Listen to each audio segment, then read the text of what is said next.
Grabe, ang laki naman ng handog mo. Medyo nagugulat ako sa handog mo. Patingin nga ako ulit ng handog mo.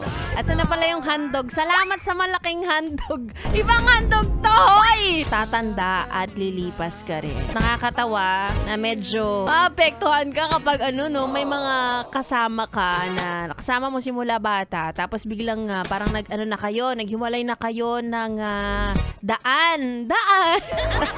Hindi pala kayo magkasamang tatanda. Katulad na lang ng katrabaho mo na akala mo sabay kayo magre-resign. Inunahan ka na niya.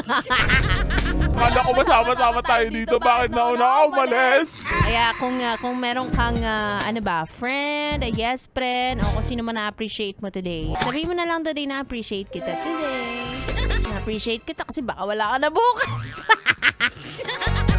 Ano pang ginagawa mo dito, ha? Sinasabi ko na nga ba eh. Solid yes friend ka talaga. Dahil nandito ka na rin lang, sige na, mag-like at mag-comment ka na. Mag-subscribe ka na rin at i-click ang notification bell. Para mapasali ka sa mga kalokohan namin. Bawal na bawal mag-no dito, ha? Kasi yes to yes!